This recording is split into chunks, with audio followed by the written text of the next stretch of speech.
شعبت تیرا. نعرہ تکبیر، نعرہ رسالت، سرکار کی آمد، دلدار کی آمد، آقا کی آمد، داتا کی آمد، سونے کی آمد، پیارے کی آمد، طہا کی آمد.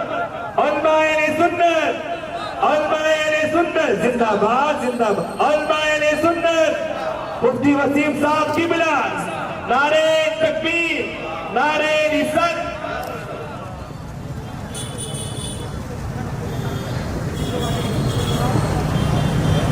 جو لوگ پیچھے پیچھے بیٹھے ہیں وہ آگے آ کر کرسیاں مکمل کر لیجئے. جو حضرت ادھر گھوم رہے ہیں وہ آ کے درست کر لیجئے کرسیاں.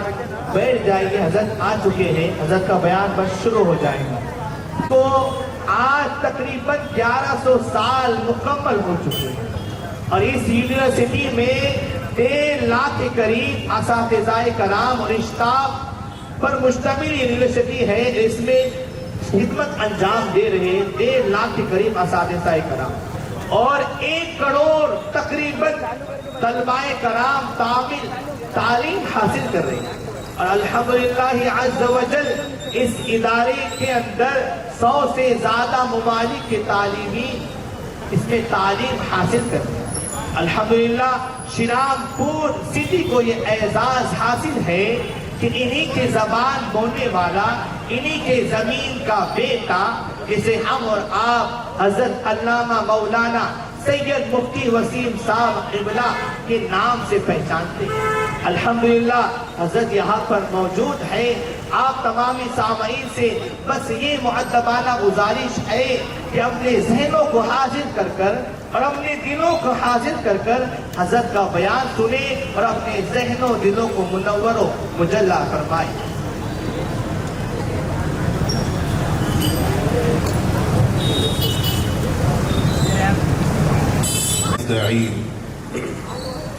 السلام علیکم ورحمۃ اللہ وبرکاتہ. السلام ورحمۃ اللہ وبرکاتہ. الحمد للہ ثم الحمد للہ فالحمد للہ القادر المقتدر القدیر الذي أعزنا بعد الذلة وأغنانا بعد القلة وشفانا وعافانا بعد المرض والداء والعلة. والصلاة والتحية والسلام على السيد البشير النذير الذي هو نبي الهمة وإمام الأمة وكاشف الغمة وسيد أهل القمة ورحمة الله للعالمين ونعمته المستاح وعلى آله وأصحابه وورثة حاله الغر المحجلين الميامين وفي طليعتهم الأمين المكين محي الدين وحبيبه سالم الدنيا والدين. وبعد أعوذ بالله من الشيطان الرجيم. بسم الله الرحمن الرحيم. وما أرسلناك إلا رحمة للعالمين. صدق الله.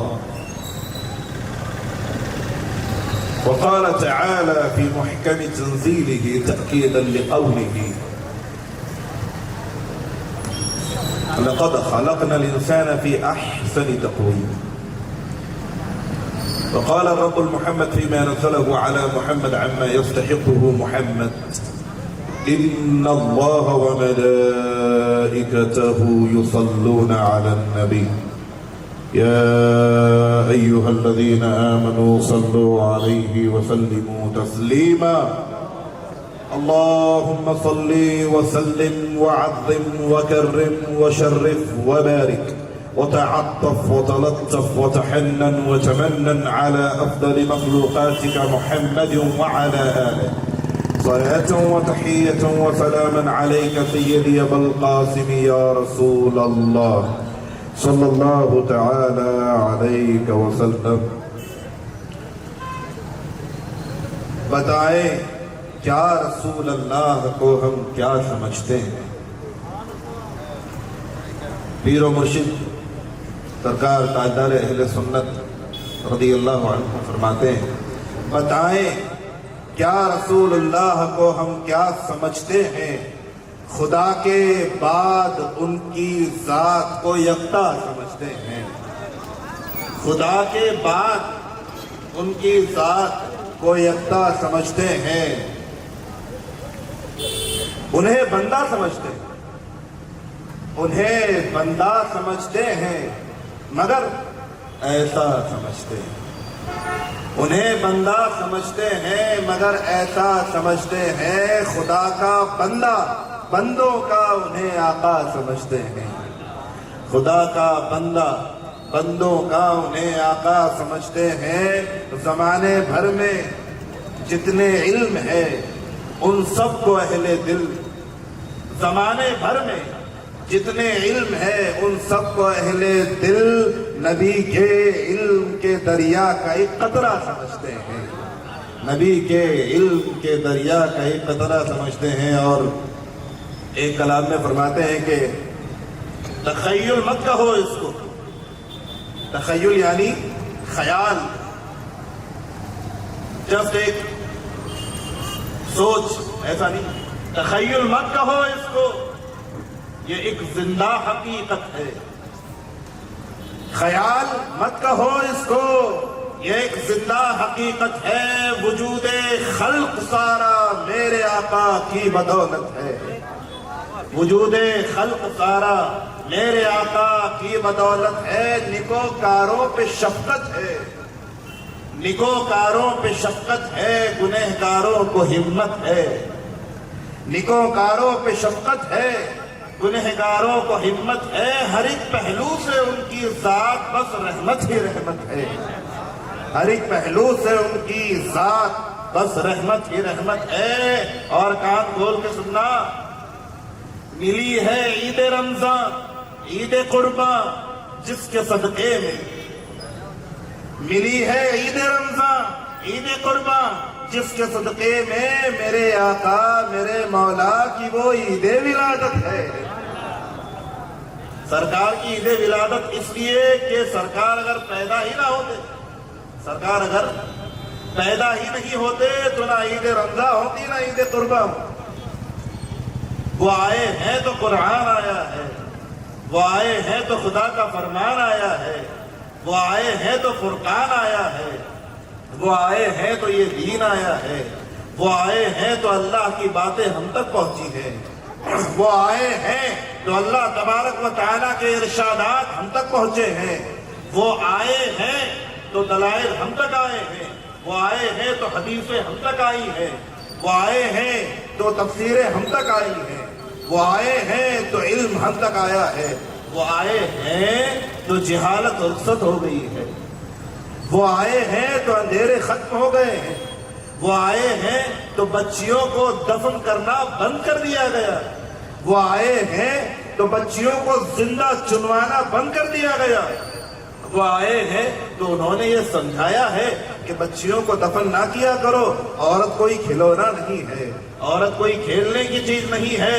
عورت وہ ہے خیر متاع الدنیا المرأة الصالحة. صحیح حدیث میں فرمایا دنیا کا سب سے بہترین سرمایہ,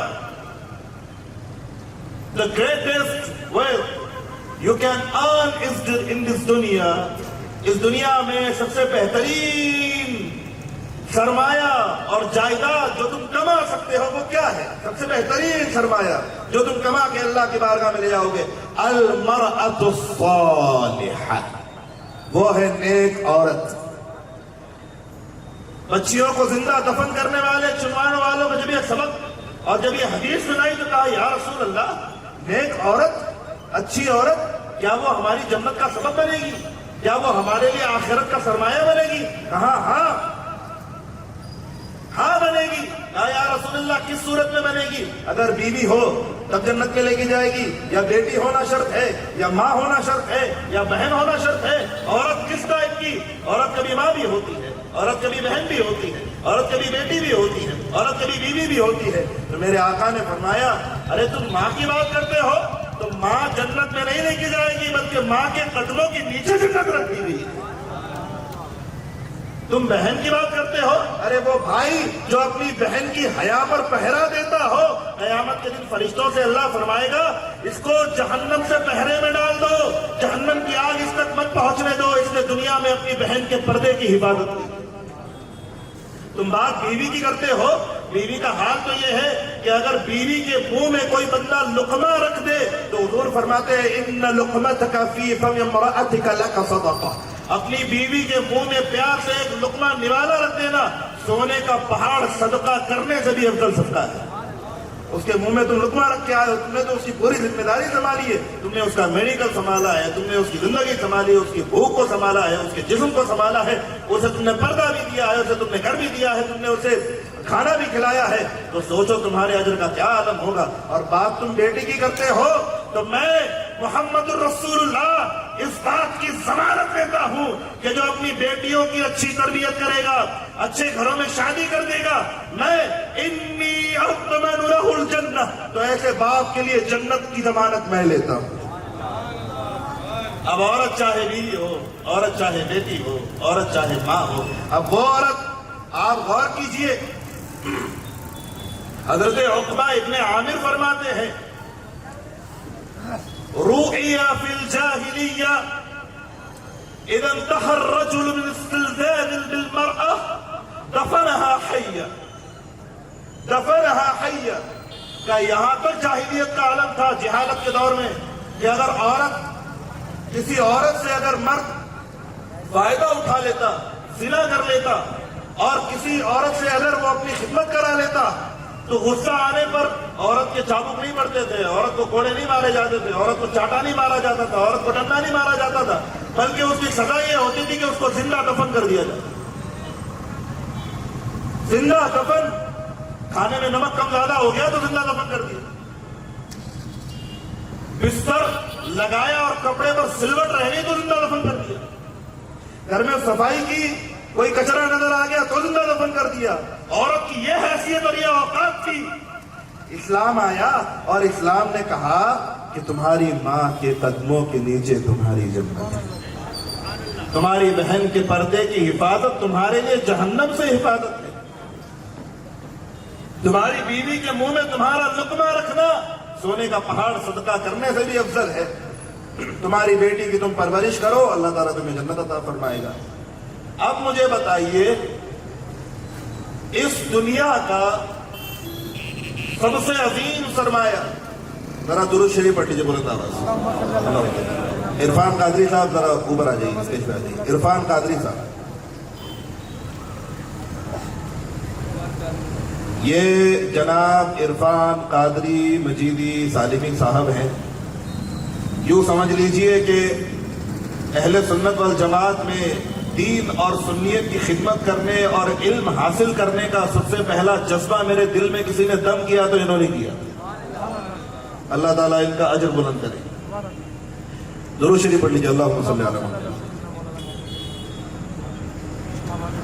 اب یوں سمجھ لیجئے کہ وہ عورت جس کے ذلیل کرنے اور جس کو حقیر کرنے میں کوئی کسر نہیں چھوڑی گئی تھی، اسے عزت اسلام نے دی، اور اس حیثیت کی عزت دے دی، اس درجے عزت دے دی کہ میرے آقا صلی اللہ علیہ وآلہ وسلم فرماتے ہیں کہ جس گھر میں عورت نہ ہو، کان کھول کے سننا، جس گھر میں عورت نہ ہو وہ گھر شیطان کا گھر ہے، اس گھر میں وسوسے ہوتے ہیں، اس گھر میں شیطان آتا ہے، اس گھر میں جرم ہوتا ہے، اس گھر میں گناہوں کو انجام دیا جاتا ہے۔ اگر عورت ہوتی ہے حلال طریقے سے ہوتی ہے، کبھی وہ ماں کی شکل میں ہے تو گناہوں سے روک لیتی ہے، بہن ہوتی ہے تو گناہوں سے روک لیتی ہے، آپ کو حیا آتی ہے اس کے سامنے، بیوی ہوتی ہے تو وہ گناہوں سے روک لیتی ہے۔ تو عورت کسی بھی حیثیت سے آپ کے گھر میں، تو رسول اللہ کہتے ہیں عورت کا تمہارے گھر میں ہونا اللہ تعالیٰ کی طرف سے تمہارے گھر میں گناہوں کو روکنے کا انتظام ہے، لیکن اس کی تربیت اچھی ہونی چاہیے۔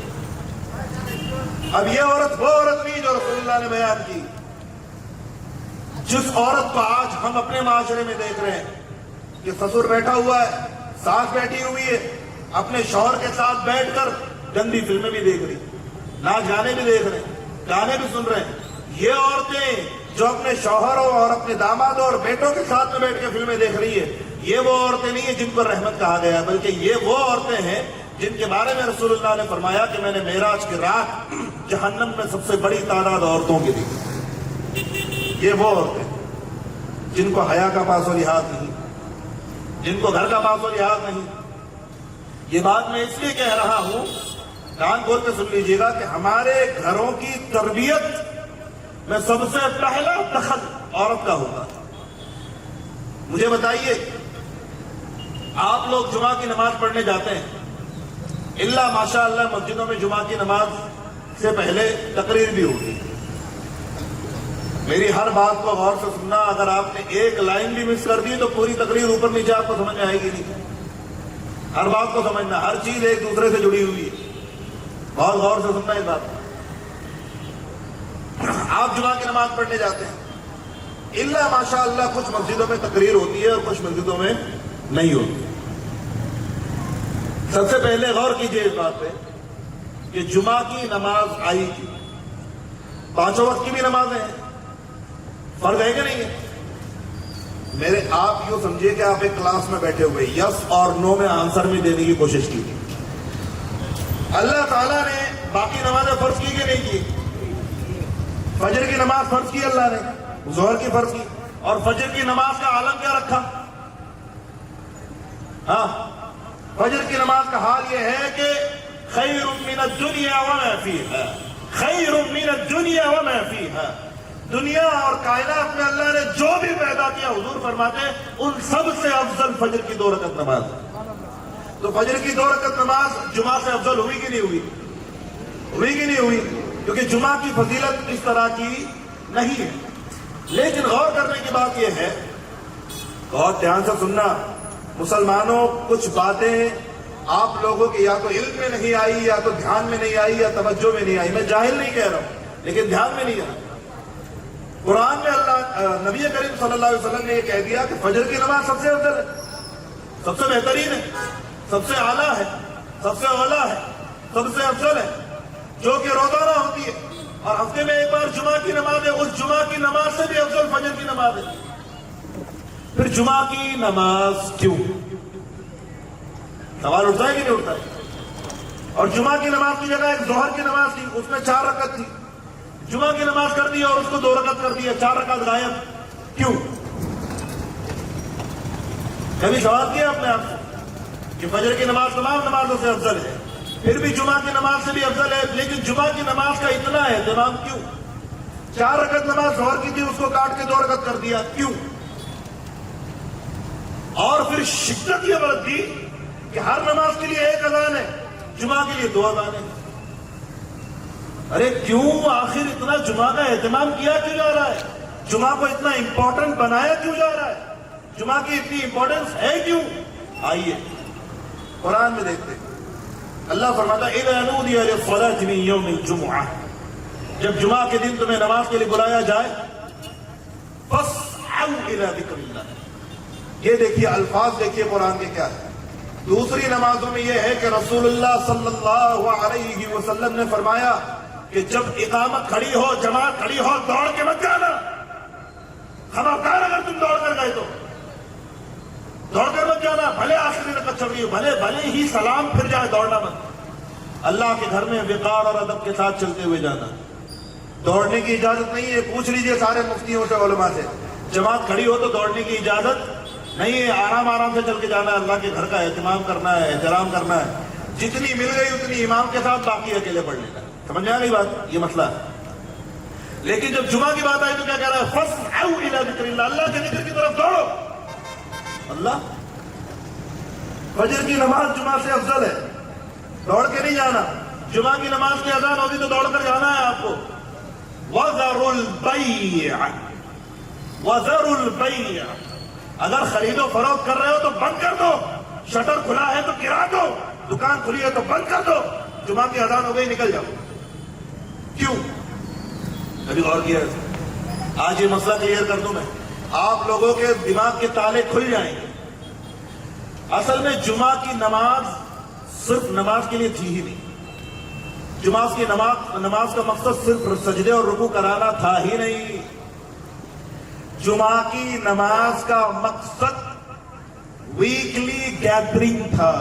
جمعہ کی نماز کا مقصد ہفتہ واری اجتماع تھا جس میں تقریر کی جائے گی. 5 وقت کی نمازوں میں تو تقریر ہوتی نہیں ہے، درس ہوتا نہیں ہے. تم لوگ اپنی دنیا میں لگے ہوئے ہو، کھیتی باڑی میں لگے ہوئے ہو، کاموں میں لگے ہوئے ہو، دکانوں پہ لگے ہوئے ہو. اور رسول اللہ رحمت اللہ العالمین نے 5 نمازوں کے بعد تم کو لے کر بیٹھیں گے نہیں.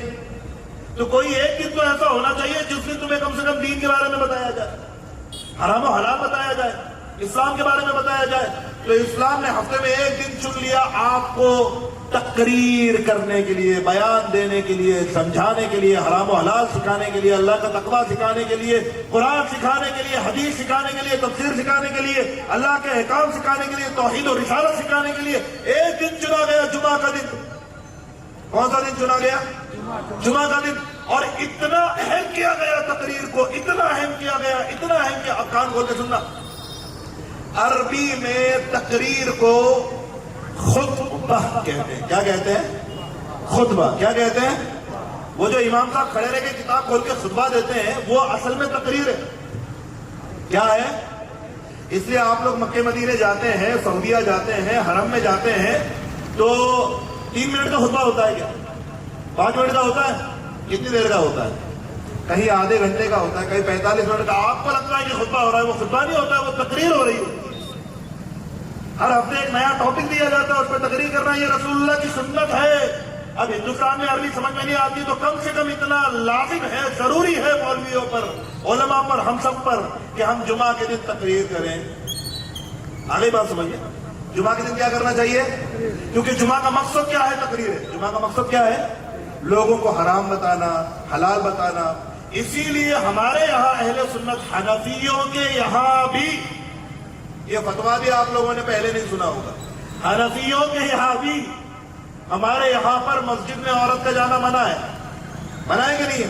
لیکن ہمارے یہاں حنفی علماء کا فتویٰ یہ ہے جمعہ کے دن اگر تقریر کا انتظام کیا جائے تو ایسا کیا جائے کہ عورتیں بھی سن لیں. کیا سن لیں؟ عورتیں بھی سن لیں. کیوں؟ کیونکہ ہفتے میں ایک بار دین کے بارے میں بتایا جائے گا اور بتایا جانا چاہیے.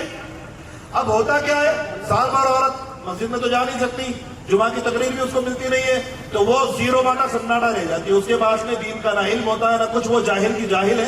آپ جمعہ کے دن ایک دن اگر کہیں مسجد میں تقریر ہو رہی تو آپ ٹرین ہو کے آ رہے ہیں. کیا ہو کے آ رہے ہیں؟ کیا ہو کے آ رہے ہیں؟ ٹرین ہو کے آ رہے ہیں. جمعہ میں ایک دن تو مل رہا ہے نا آپ کو، وہ بیچاری کو وہ بھی نہیں مل رہا ہے. اب میں الفاظ بدل کے کہتا ہوں، سنو. جمعہ کے دن مسجد میں تقریر نہ ہونا، جمعہ کے دن مسجد میں بیان نہ ہونا، جمعہ کے دن مسجد میں حرام و حلال کے مسئلے نہ بتائے جانا، جمعہ کے دن مسجد میں دین کے مسائل نہ بتائے جانا، یہ رسول اللہ کے دین کا قتل کرنے کی طرح ہے. رسول اللہ کی سنت کا قتل ہے. کیونکہ حضور نماز تو 5 ٹائم تھی ہی. جمعہ کا مقصد ہی یہ تھا کہ لوگ جمع ہوں گے تو ان کو دین کے بارے میں بتانا ہے. اور کتنا امپورٹنٹ تھا یہ، کتنا امپورٹنٹ تھا بتایا آپ کو. اتنا امپورٹنٹ تھا مسئلے بتانا، اتنا امپورٹنٹ تھا جمعہ کے دن تقریر کرنا کہ رسول اللہ نے 4 رکعت کو گھٹا کر 2 رکعت کر دیا. کہا بھائی آج کے دن 4 رکعت ظہر مت پڑھو، 2 رکعت پڑھ لو، لیکن وہ 2 رکعت کی جگہ پہ تقریر سن لو. وہ 2 رکعت کی جگہ پہ تقریر سن لو. اب اور الفاظ بدل کے کہتا ہوں، جمعہ کے دن جو بندہ آئے 4 رکعت کی جگہ 2 رکعت نماز پڑھے اور 2 رکعت میں تقریر غور سے سنے، اس کو سمجھے، اپنی زندگی میں ڈھال لے، اللہ اس کو بھی 2 رکعت نماز کا ثواب عطا فرماتا ہے نا. خطبے کے جو ادب بجا رہا ہے تو اس کو 2 رکعت کا ثواب ملتا ہے کہ نہیں ملتا ہے؟ کیوں؟ وہ آپ جو پہلے خطبے میں ہاتھ باندھ کے بیٹھتے ہو یا دوسرے میں چھوڑ دیتے ہو یا چھوڑتے ہو اور پھر ہاتھ باندھ کے بیٹھتے ہو، کیوں بنایا گیا ایسا؟ کیونکہ ظہر 4 رکعت تھی، 2 رکعت کم کر دی، 2 رکعت کی جگہ تقریر رکھ دی، کیونکہ تقریر کرنا ضروری ہے، علم ہوگا تو نماز کام آئے گی۔ جاہلوں کی تو نماز بھی کبھی کبھی منہ میں مار دی جاتی، کیوں؟ کیونکہ وہ نماز تو پڑھ رہے ہوتے لیکن حرام کو کبھی حلال کر دیتے، حلال کو کبھی حرام کر دیتے، روزی روٹی کمانے کے مسائل پتہ نہیں ہوتے، دین کے مسائل پتہ نہیں ہوتے، تو کہیں کئی گناہوں کو وہ حلال سمجھ کے کر رہے ہوتے ہیں۔ اس لیے جمعہ کا مقصد، اب کم الفاظ میں یاد کر لو، جمعہ کا مقصد دین کا بیان ہے۔ بلند آواز سے کہہ دو، جمعہ کا مقصد دین کا بیان ہے۔ جمعہ کے دن بیان ہونا ہی چاہیے، اور ایسا بیان ہے کہ بغیر خطبے کے جمعہ ہوتا ہے کیا؟ اس کا دوسرا سینس کیا بنے گا؟ اگر آپ عربی ملک میں رہ رہے ہوتے تو آپ کیا بولتے؟ بغیر تقریر کے جمعہ، اس جمعہ کو امام صاحب نے مسائل نہیں بتائے، اس جمعہ کو امام صاحب نے کوئی ٹاپک پہ بیان نہیں کرے، اس جمعہ کو ایسا نہیں کیا، جمعہ کی نماز ہوئی ہی نہیں۔ رسول اللہ نے تقریر کو جمعہ کا حصہ بنا کے شرط بنا دیا، اگر خطبہ نہیں تو نماز نہیں۔ خطبہ نہیں تو کبھی غور کیا اس پر کہ خطبہ کیوں ہوتا ہے؟ بھئی ہر چیز کا ریزن ہوتا ہے کہ نہیں ہوتا ہے؟ وہ مسجد میں امام صاحب ممبر پہ کھڑے رہ کے کتاب پڑھ کے سنا رہے، آپ نے کبھی ان سے پوچھا حضرت کیا پڑھ کے سناتے ہیں آپ؟ لکھا کیا ہے؟ اس میں نصیحت کی باتیں لکھی ہوئی ہیں، اس میں حرام و حلال کے مسائل لکھے ہوئے ہیں، آپ کی دین کی بات لکھی ہوئی ہے، جو آپ کو ہر جمعہ سیکھنا تھا، آپ کو بھی اور آپ کے گھر کی عورتوں کو بھی۔ آپ نے سیکھا؟ نہیں سیکھا۔ تو اب یاد رکھیے گا، آپ میں سے جو بھی لوگ مسجدوں سے جڑے ہوئے ہیں، جن مسجدوں میں تقریر نہیں ہوتی وہاں علماء کو بلا کے تقریر کروائیے، اور جہاں تقریر ہوتی ہے وہاں سب سے زیادہ جائیے۔ جہاں تقریر ہوتی ہے وہاں سب سے زیادہ جائیے۔ جامع مسجد میں جمعہ کے دن تقریر ہوتی ہے، وہاں سب سے زیادہ جائیے۔ قادری مسجد میں جمعہ کی تقریر ہوتی ہے، وہاں سب سے زیادہ جائیے۔ فیضان مدینہ میں اگر جمعہ کی تقریر زیادہ ہوتی ہے تو وہاں چلے جائیے۔ جہاں جمعہ کی تقریر ہوتی ہو پابندی سے وہاں ضرور جائیے، کیونکہ وہ لوگ اصل میں جمعہ کا حق ادا کر رہے ہیں۔ رسول اللہ نے جمعہ تقریر کے لیے ہی سیٹ کیا تھا۔ میں نے بہت آسان الفاظ میں سمجھا دیا، مجھے نہیں پتا آپ لوگوں کو ابھی اور آسان کرنے کی ضرورت ہے یا نہیں۔ سمجھ میں آ گیا نا؟ سمجھ میں آ گیا؟ سب کو سمجھ میں آ گیا؟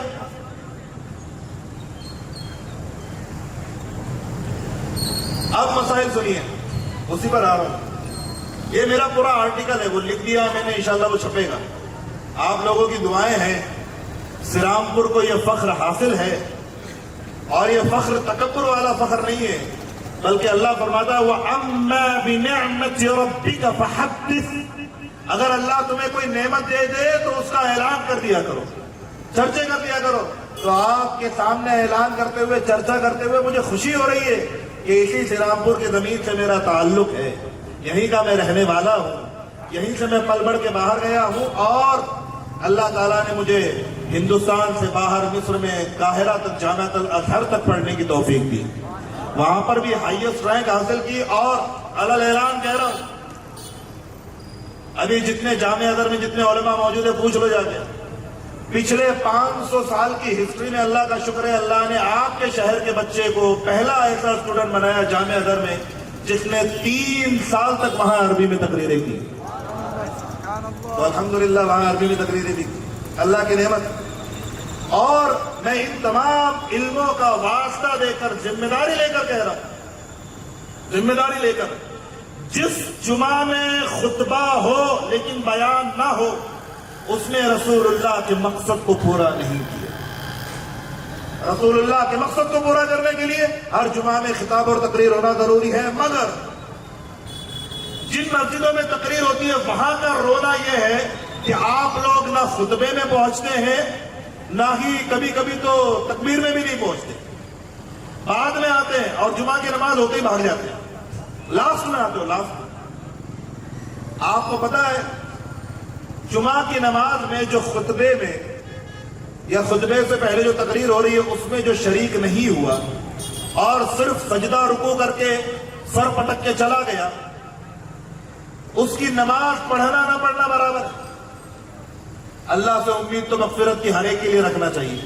کوئی بہت بڑا گنہگار ہے تو ہماری خواہش، ہم لالچی لوگ ہیں، ہم تو یہی کہیں گے اللہ کوئی کتنا بڑا بھی گنہگار ہے کلمہ پڑھ لیا تو اللہ بخش دے. ہم تو یہی چاہیں گے. لیکن مسئلہ یہی ہے کہ مسجدوں میں تقریریں چھوڑ کر جو تم لاسٹ میں آتے ہو اور دیر سے آتے ہو، یہ اللہ کے رسول کی سنت کو قتل کرنا ہے، حضور کے دین کو قتل کرنا ہے. اب آپ لوگ انتظام کیجئے. بمبئی میں جب میں نے یہ بات ایک سنائی، بمبئی میں نے جب تقریر کی اس بات پہ، تو الحمدللہ اس مسجد کا حال یہ ہو گیا، قصائی محلہ مسجد کا، کہ انہوں نے اس مسجد سے پورا ایک سسٹم بٹھایا، مسجد کے مائک سے اتنے اسپیکر جوائن کر دیے کہ ہر گھر میں اسپیکر لگایا کہ جمعہ کی تقریر ہوگی تو ہر گھر میں لوگ بیٹھ کر سنیں. سارے گھروں میں. عورتیں محروم نہیں رہنا چاہیے. عورتوں کی تعلیم ہی نہیں ہوئی تو عورت تمہارے گھر پہ جنت کیسے بنائے گی؟ وہ عورت رحمت کیسے ہوگی؟ وہ عورت رحمت للعالمین کی سچی حقیقی امت کیسے ہو سکتی ہے؟ اگر عورت کے ذریعے گھر سنوارنا ہے. اچھا یہ بات اور سن لیجیے، جس بندے کے گھر میں نیک عورت ہو، سن لینا کان کھول کے، جس بندے کے گھر میں نیک عورت رہتی ہو جو اس گھر کے لوگوں کو گناہوں سے شدت کے ساتھ روکتی ہو، اللہ تعالیٰ اس گھر کی عورت کی وجہ سے اس گھر کے گنہگاروں کو بھی معاف فرما دیتا ہے.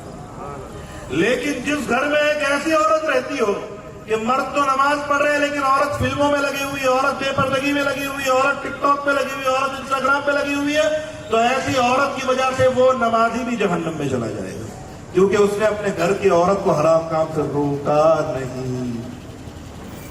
قرآن نے کیا کہا تھا؟ قُوا أَنفُسَكُمْ وَأَهْلِيكُمْ نَارًا وَقُودُهَا النَّاسُ وَالْحِجَارَةُ. خود کو اور اپنے گھر والوں کو اس جہنم کی آگ سے بچاؤ جس کا ایندھن انسان اور پتھر ہے.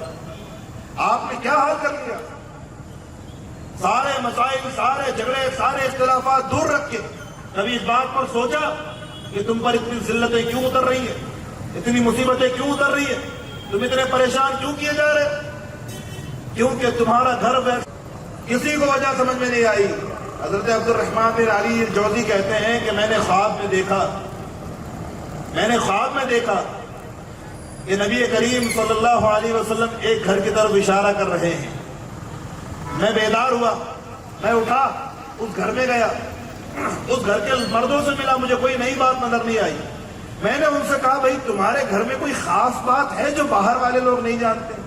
تم لوگ تو نارمل لگتے ہو مجھے، دنیا دار، کما بھی رہو کھا بھی رہو، تمہارے گھر میں خاص بات کیا ہے؟ اللہ کہا ہمارے گھر میں ہماری ایک ماں ہے، ہمارے گھر میں ہماری ایک ماں ہے جو بنا کسی شرعی عذر کے کبھی قرآن سے ہاتھ نہیں ہٹاتی. ہمیشہ قرآن ان کے ہاتھ میں ہوتا ہے اور وہ تلاوت کرتی رہتی ہے، نمازیں پڑھتی رہتی ہے. اللہ تعالیٰ نے ان کو بصیرت اتنی دی ہے کہ اگر ان کے سامنے کھانا آ جائے تو ان کو کھانے میں نظر آ جاتا ہے کہ کون سے دانے حرام کے اور کون سے دانے حلال کے. اللہ نے ان کے پیٹ کو حرام سے محفوظ رکھا ہے. کہا بس ایک ماں ہمارے گھر میں ہے. حضرت عبد الرحمن بن علی جوزی سمجھ گئے کہ آج پورے بصرہ پر صلیبیوں کا حملہ ہو جاتا، ہزاروں لوگوں کو قتل کر دیا جاتا، اس ایک ماں کی وجہ سے اللہ نے پورے بصرہ کی حفاظت فرمائی. ہمارے گھروں میں اس ایک ماں کا ہونا ضروری ہے، ایک ایسی بہن کا ہونا ضروری ہے، ایک ایسی بیوی کا ہونا ضروری ہے جو اس گھر کو نہیں بلکہ پورے شہر کو اللہ تبارک و تعالیٰ کے قہر سے بچا سکے. یہ باتیں کب سمجھ میں آئیں گی ہمیں؟ یہ باتیں ہمیں کب سمجھ میں آئیں گی؟ درود شریف پڑھ لیجیے بلند آواز سے. اللہم صلی علی محمد وآلہ وعطرتی بعدد کل معلوم لک صلاۃ و تحیۃ و سلام علیک یا رسول اللہ صلی اللہ تعالی علیہ وسلم. مسلمانوں اپنے گھر کا جائزہ لو. یہی گھر ہے جہاں سے حرام بھی ہوگا حلال بھی ہوگا. نبی کریم صلی اللہ علیہ وسلم کی پیدائش کا مقصد کیا ہے؟ حضور پیدا ہوئے، حضور کے پیدا ہونے کا مقصد کیا تھا؟ حضور نے خود کیا بیان کیا؟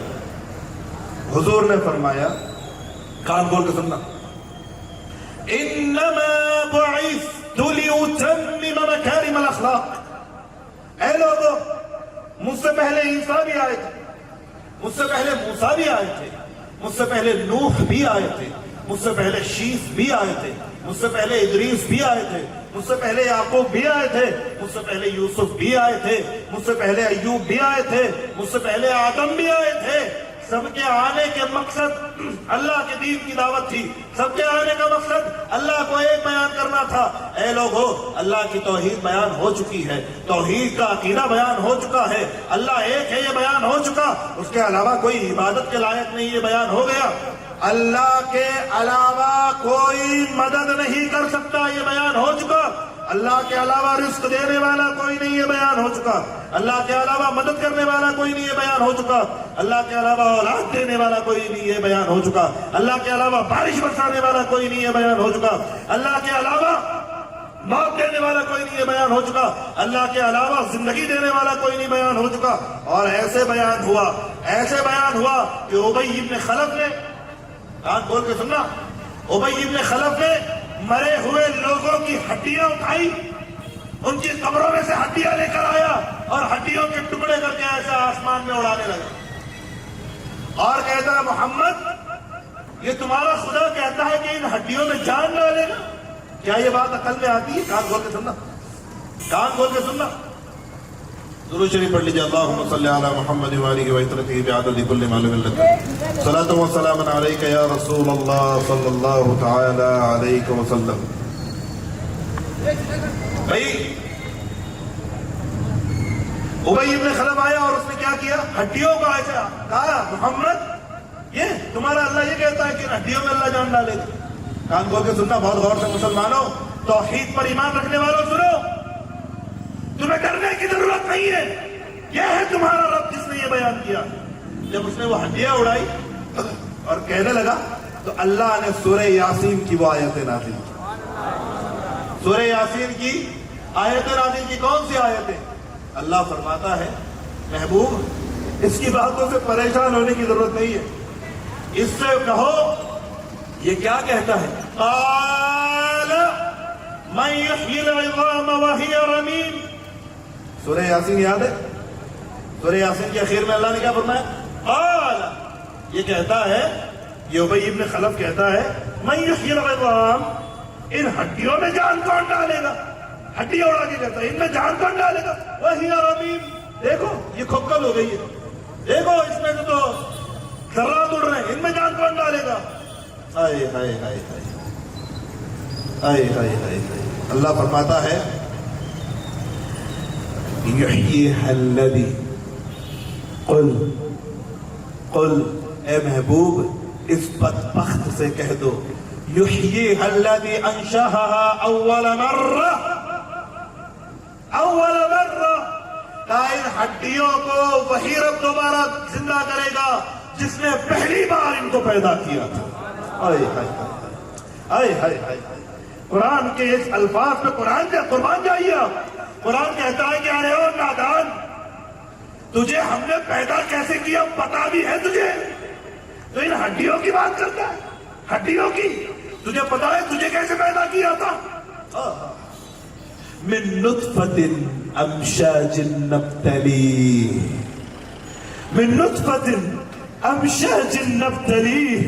سورہ انسان میں اللہ فرماتا ہے ہم نے تجھے، اب بات ہو رہی ہے 1500 سال پہلے نازل ہونے والے قرآن کی، جب نہ سائنس تھا، نہ لائبریٹری تھی، نہ ہی لائبریری تھی، اور نہ ہی کوئی کورسز تھے، نہ میڈیکل کی فیکلٹیز تھی، نہ ہی کوئی MBBS تھا، نہ MD تھا، نہ کوئی سرجن تھا، نہ کوئی فزیشین تھا، نہ ہی یہ میڈیکل آج کا جو سائنٹیفیکل میڈیکل ہے یہ سب کچھ بھی نہیں تھا۔ اس وقت اللہ کہتا ہے من امشاج، اللہ من نطفۃ امشاج نبتلیہ، کہ ہم نے تجھے پانی کے چپچپے ذرات کی شکل میں جو چھوٹے چھوٹے کیڑے دوڑتے تھے ان میں سے پکڑ کے تجھے زندہ کیا۔ اللہ اللہ، سپرم اور جرمز کیا ہوتے ہیں؟ اگر یہ پڑھا ہو، کبھی پڑھے لکھے لوگ ہو ماشاءاللہ، کالج اور یونیورسٹی پڑھتے ہو، ہماری باڈی میں جو سیلز ہوتے ہیں مرد اور عورت کے، وہ سپرمز ایک بار میں 4000 سپرمز زندگی سے لیتے ہیں، جنم لیتے ہیں، دوڑ لگتی ہے، ہزاروں کی رفتار میں دوڑتے ہیں، ان میں سے ایک سپم ہوتا ہے جس میں سے ہم اور آپ زندہ بیٹھے ہوئے ہیں، جس کو اللہ انسان بنا کے زندہ کر دیتا ہے. اللہ اللہ اللہ. نطفۃ امشاج نبتلیہ، تجھے تو بکھرے ہوئے ذرات و قطرات سے ہم نے انسان بنا کے کھڑا کر دیا تھا. ان ہڈیوں کی کیا حیثیت ہے؟ ان ہڈیوں کو ہم دم کر دیں گے، ان کو جمع کر کے تجھے پیدا کریں گے، اور جب تو دوبارہ لوٹ کے ہمارے پاس آئے گا تو کہے گا، تو اللہ سے کہے گا، اے مولا مجھے دنیا میں واپس بھیج دے، میں سجدے سے سر نہیں اٹھاؤں گا، کچھ کھاؤں گا پیوں گا نہیں، تیری عبادت کرتا رہوں گا، ایک بار واپس بھیج دے.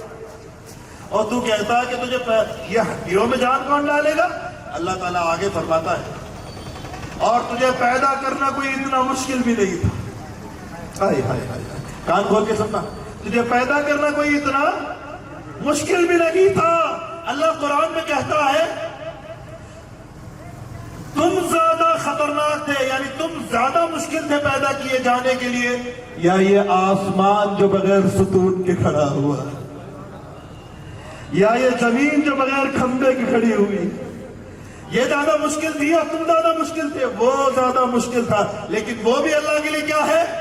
اذا اراد شيئا ان يقول له كن فيكون. وہ صرف ارادہ کرتا ہے اور اتنا کہتا ہے کن فیکون، تو وہ چیزیں پیدا ہو جاتی ہیں، پیدا ہو جاتی ہے. اور پھر قرآن میں اللہ نے آگے فرمایا عرضها السماوات والارض اعدت للمتقین. ہمارا رب فرماتا ہے ارے یہ آیتیں وہ آیتیں ہیں کہ مسلمان سن کے رو پڑے، تڑپ جائے، مچل جائے. مسلمان سنو، تمہارا اللہ، تمہارا ایک اللہ، تمہارا تنہا رب، تمہارا واحد رب تم سے کیا کہہ رہا ہے، سنو. عرضها السماوات والارض. پڑھے لکھے لوگ کبھی غور کیا؟ آپ بتا چکا ہوں، یہ زمین جس میں ہم لوگ جی رہے ہیں میرے پیارے، یہ بہت چھوٹی سی زمین ہے، بہت چھوٹی سی زمین ہے. اگر اللہ پوری سرامپور کی پراپرٹی تمہارے ہاتھ میں دے دے تو، پورے مہاراشٹر کا تم کو مالک بنا دے تو، پورا انڈیا تمہاری جیب میں ڈال دے تو، پوری دنیا میں جتنی کنٹریز ہیں سب کا اکیلے تنہا تمہیں مالک بنا دیا جائے تو، پھر بھی یہ کائنات کتنی ہے؟ اللہ فرماتا ہے سائنس یہ کہتی ہے کہ ہم اس زمین پر ہے ایسی 10,000 کروڑ زمینیں ہماری گیلیکسی میں. کتنی زمینیں ہیں؟ 10,000 کروڑ زمینیں صرف ایک گولے میں، ایک گیلیکسی میں. اور ویسی 54 گیلیکسی کا ایک گروپ ہے، ویسی 54 گیلیکسی کا 5,40,000 کروڑ زمینیں، اور وہ 54 گیلیکسی کا صرف ایک گروپ ہے جس کو سائنس میں کلسٹر کہتے ہیں. اور ویسے 2.5 لاکھ کلسٹر ہے جن کو میگا کلسٹر کہتے ہیں. وہ تمہاری دنیا کتنی چھوٹی تھی. تمہارا کیلکولیٹر، تمہارا فون، تمہارا کمپیوٹر ہینگ ہو جائے گا اتنا بڑا میتھمیٹکس لگانے کے لیے کہ ایک زمین میں اللہ تعالیٰ نے ایک زمین، یہ ایسی زمین جس پہ ہم رہ رہے ہیں، یہ پرتھوی ایسی 10,000 کروڑ زمینیں ایک گولے میں، ویسے 54 گولوں کا ایک گولا، 5,40,000 کروڑ زمینیں ایک گولے میں، ویسے 2.5 لاکھ گولے. اور پھر سائنس کیا کہتی ہے؟ It's just part of observable universe. یہ صرف جو سائنس نے پتا کیا ہے وہاں تک ہے، اور سائنس ابھی تک 2% پتا کر پائی ہے. کتنا؟ یہ بھی سائنس کا بہت بڑا دعویٰ ہے، 2%. بلکہ ماؤروس بکائلے نے تو یہ کہا کہ جھوٹ بولتی ہے، اس نے 2% کا 1/4 حصہ بھی ابھی دریافت نہیں کیا. اللہ کہتا ہے کہ یہ سب ملا کر اگر جنت میں پھینک دیا جائے تو کیا ہوگا؟ اللہ. رسول اللہ کہتے ہیں حضرت جبرائیل جب اپنی اوریجنل پوزیشن میں ہوتے ہیں تو یہ دنیا ان کے پر کے کونے پہ رکھی جا سکتی ہے. اور حضرت جبرائیل جب اپنی اوریجنل پوزیشن میں جب جنت میں ٹہلتے ہیں تو ایسا لگتا ہے جیسے کوئی جگنو بہت بڑے میدان میں ٹہل رہا ہے. اتنی بڑی جنت. اور اللہ کیا فرماتا ہے؟ اس پوری جنت میں